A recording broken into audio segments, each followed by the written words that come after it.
Real Madrid, Girona, c'est le choc de cette journée, cette phase. Retour de la Liga. Dernières informations, composition probable, c'est la preview de Real France. C'est parti.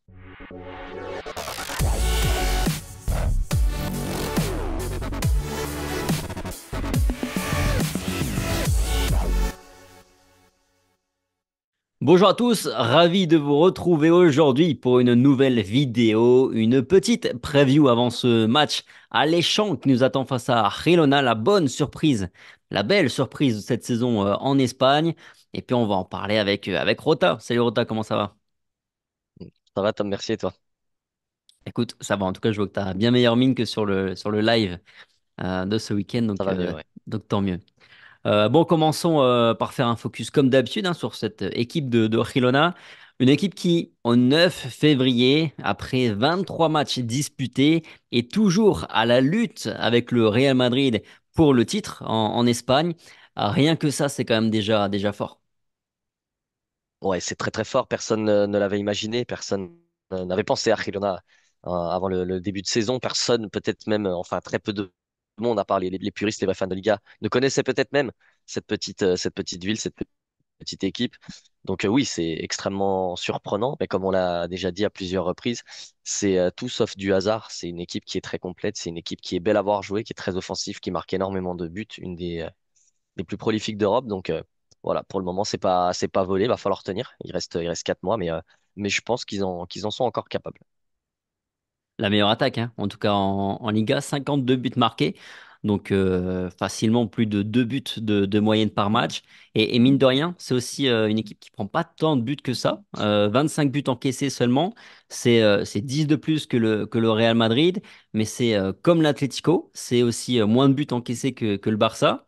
Alors c'est pas si énorme que ça, c'est pas si déséquilibré que ça, plutôt cette équipe de Barcelona.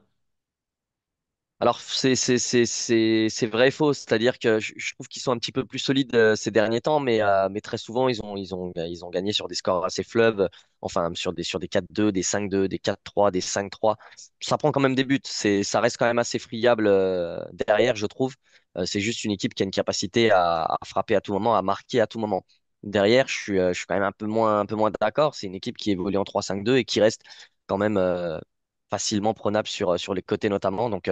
Donc voilà, c'est une équipe spectacle, hein, comme on les appelle. Mais voilà, il y a du bon, il y a du mauvais. Le mauvais, pour moi, ça reste quand même l'assise défensive, qui est pas non plus ultra sereine. C'est pas énorme par rapport aux autres concurrents du championnat, mais ça reste une équipe quand même qui prend au minimum un but par match. Et ça, c'est pas non plus une assurance sur risque.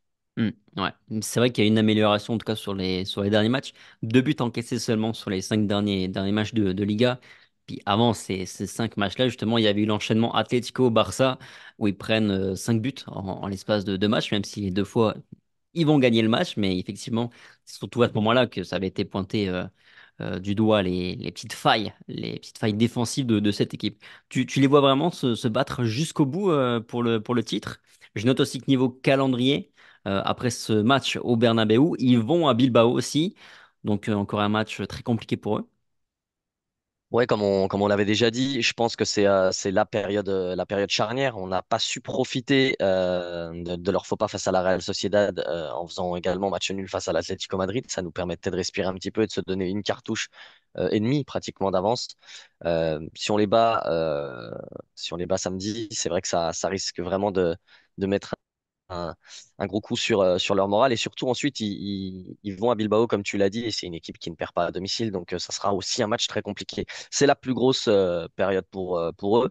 Ça ne veut pas dire que les autres matchs seront faciles à gagner, puisqu'il y aura énormément de gros matchs, même face aux petites équipes, pardon, parce que eux aussi auront la pression, parce que d'autres équipes auront la pression de jouer l'Europe, de jouer le maintien.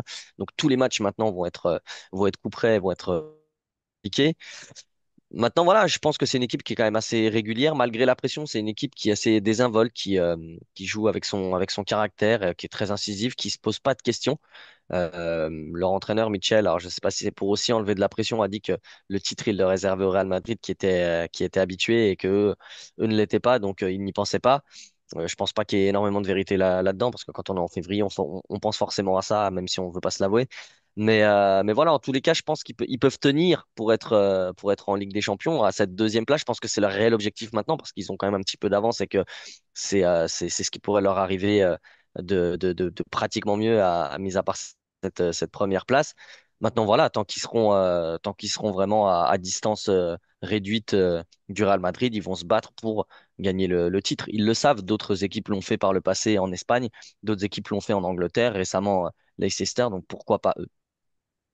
Ouais, non, mais c'est vrai que s'ils réussissent à survivre, et finalement ils sont déjà en train de le faire, puisque même s'ils ont fait un mauvais résultat, enfin un nul contre la Real Sociedad, le Real n'en a pas profité, donc ils restent à même distance. S'ils accrochent un nul au Bernabéu et qu'ils vont faire un résultat à l'Atlético, ou en tout cas qu'ils restent à 3 4 points maximum du Real Madrid, après là, cet enchaînement de 3 gros matchs pour eux, bah, c'est vrai qu'après, niveau calendrier, le Real Madrid va avoir la Ligue des Champions qui va s'intercaler, et on sait à quel point le Real Madrid joue à fond la Ligue des Champions et a même tendance à perdre des petits points par-ci par-là. En tout cas, c'est sûrement la On période en perdra, ouais. où le Real va perdre des petits points assurément. Donc c'est vrai que s'ils arrivent à rester à bonne distance après cet enchaînement de 3 matchs, je suis d'accord avec toi. Ils ont le droit de rêver, et le Real a intérêt à vraiment pas faiblir à ce niveau-là, garder cette régularité aussi en championnat. Ce qui peut leur Euh, faire peur, juste, c'est s'ils perdent ces deux matchs-là et qu'on les met à 8 points et qu'ils voient l'Atlético et le Barça revenir, là, ils peuvent stresser. Je pense qu'ils peuvent un peu paniquer, se dire on n'a plus le droit à l'erreur et cette pression un petit peu psychologique qui pourrait se mettre, ça pourrait leur jouer des tours et presque même les faire sortir des places en Ligue des Champions. Donc attention, attention, parce que Bilbao, c'est pareil, c'est un match pratiquement à 6 points. Bilbao, s'ils l'emportent, forcément, ils reviennent aussi sur eux. Puis après, on sait comment ça peut aller sur des équipes qui ont un petit peu moins d'expérience. ouais, je suis d'accord. Je pense que en fait, la position dans laquelle ils sont, c'est-à-dire jouer le titre, ça leur met aucune pression. Mais par contre, je pense effectivement que s'ils se foirent là sur les 2 matchs qui arrivent, que tu as le Barça et l'Atlético qui reviennent, je pense que là, ils peuvent avoir un peu une mauvaise pression de se dire ah putain, on risque de tout perdre après la saison de folle qu'on est en train de faire, ce serait terrible. Et je pense effectivement, je suis d'accord avec toi là-dessus. À noter que leur coach Mitchell ne sera pas au bord du terrain, parce il a pris un rouge la semaine passée, mais que leur buteur Dovbyk, je sais pas si je le prononce hyper bien, sera de retour lui en revanche, lui qui était absent la semaine dernière contre la Real. Côté Real Madrid, on sort d'un match frustrant contre l'Atlético de par le résultat.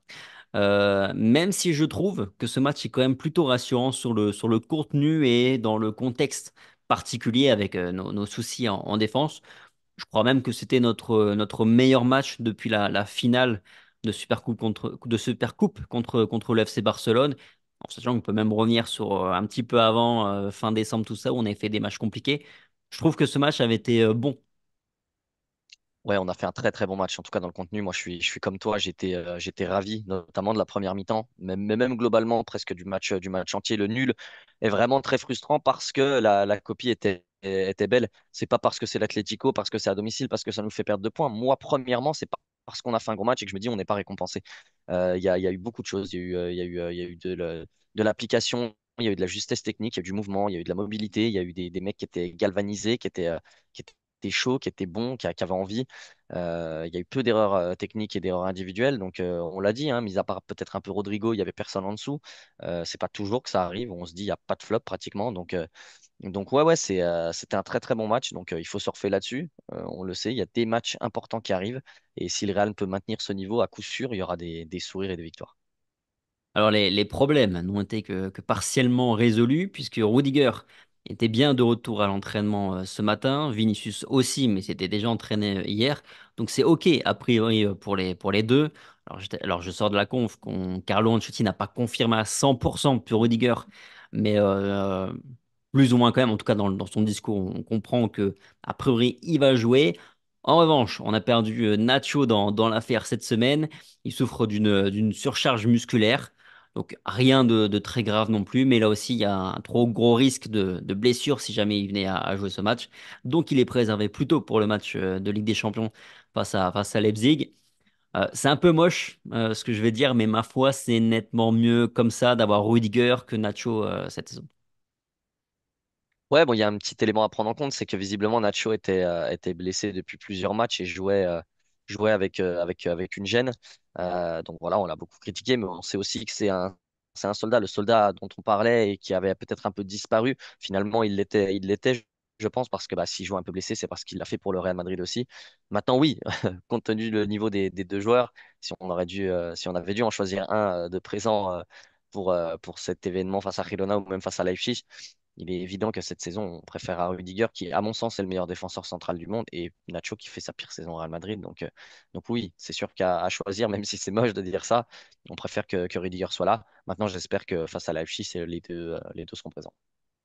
Le Real n'aurait pas dû quand même aller chercher un petit défenseur central là, cet hiver quand même. Parce que là, ça fait quand même un ça fait peu sérieux justement. Parce que ce scénario-là, finalement, on pouvait quand même. On savait qu'on n'était pas à l'abri d'un scénario comme ça où tu perds un autre défenseur pour enchaînement de matchs ou des cartons. Enfin, un peu dommage quoi. Non, moi je dirais non parce que si je dis oui, déjà je vais donner raison à ceux qui nous critiquent en parlant voilà, d'analyse réalisée au moment T. Bien sûr que après coup, on se dit bah ah oui, pourquoi le Real n'a pas pris un défenseur? Mais au début de saison, impossible. Cinq défenseurs, ça n'a pas de sens. On l'a déjà dit, déjà vu avec Jesus Balieiro qui joue jamais. Je vois pas à quoi ça aurait servi. Malheureusement, le Real Madrid subit deux blessures incroyables, deux ligaments croisés pour deux de ses joueurs et deux défenseurs centraux du Castilla qui auraient pu enfin, s'intégrer en équipe première sont blessés également. Donc c'est quand même vraiment juste pas de chance. On est un peu maudit cette saison. Ça arrive pas tout le temps. Maintenant, le Real a aussi une autre politique. Pas trop de recrutement en hiver, pour ne pas dire pas de recrutement du tout. Ensuite, pour aller chercher un joueur au profil Real Madrid, c'est-à-dire un joueur qui peut s'installer sur du long terme, parce que le Real ne fait rarement du court terme, eh ben, il faut avoir un profil atypique, il faut être libérable par son club à un prix décent qui plaît au Real Madrid. Il n'y en a pas beaucoup sur le marché. Le Real Madrid veut visiblement les 9 euros et ira cette saison pour ce petit joueur de Lille. Quel joueur sur le marché qui a le niveau, qui aurait pu dépanner un petit peu le Real Madrid en attendant le retour des autres et se dire qu'ensuite il n'est que cinquième défenseur ou peut-être quatrième si éventuellement, donc ça fait déjà deux si dans la phrase, Nacho quitte le club en fin de saison. Moi, je trouve que c'est trop compliqué dans l'équation. Le Real sait ce qu'il fait. Florentino Pérez, malgré tout, ce qu'il peut se dire, c'est très bien ce qu'il fait. Il n'a rien à apprendre de nous, ni des supporters, ni de nous qui sommes analystes ici devant l'écran. Mais voilà, la difficulté, elle est là, c'est que on va le reprocher parce que ça se passe pas bien. Mais s'il y avait un autre joueur, eh ben, on le reprocherait. On se dirait pourquoi on l'a recruté, pourquoi est-ce qu'on le prête pas de la même manière ou pourquoi on prête pas un jeune quand il joue pas. Enfin, il y aura toujours à redire, on aura toujours des reproches à faire et c'est bien plus facile d'analyser pour nous que d'être dans les bureaux et de faire nos affaires. Mais voilà, non, je pense pas. Honnêtement, je pense pas parce que c'est très très complexe. De surcroît, le Real et Florentino Pérez n'aiment pas prendre des joueurs au-delà de 25 ans. Donc ça t'enlève déjà aussi, pareil, 70% des joueurs sur le marché. C'est compliqué. C'est très, très compliqué. Hmm. La seule option qui existait, c'était peut-être Rafa Marlin. Tu pouvais faire revenir. Mais on sait que le Real Madrid déteste aussi, ne fait jamais. C'est Non. casser un prêt comme ça en cours de saison.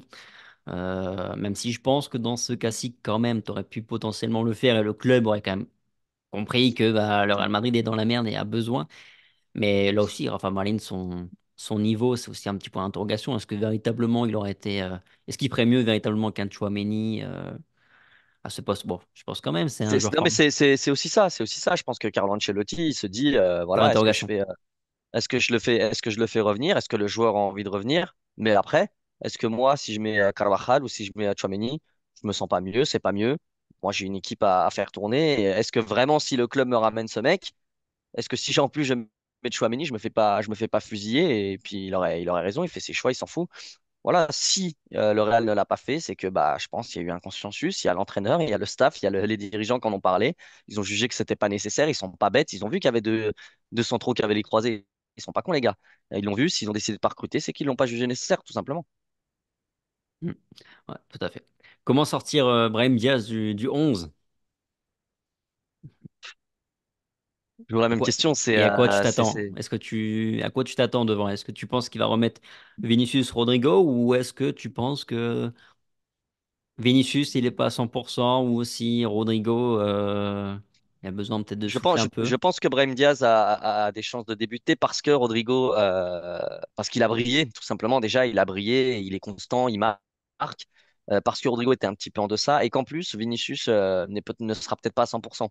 Donc, voir Vinicius plutôt sur la deuxième mi-temps, ça ne m'étonnerait pas. Mais voir aussi Vinicius et Brahim Diaz avec Rodrigo qui est laissé sur le banc, ça ne m'étonnerait pas non plus. Aucune des trois solutions ne m'étonnerait.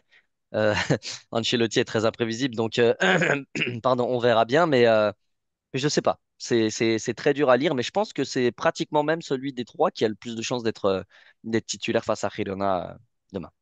Ouais, je suis plutôt d'accord. Je sais pas la place de qui, de Vinicius ou de Rodrigo, mais je vois bien aussi Brahim débuter le match demain. En défense, donc retour de Rudiger avec Aurélien Tchouaméni, sauf surprise.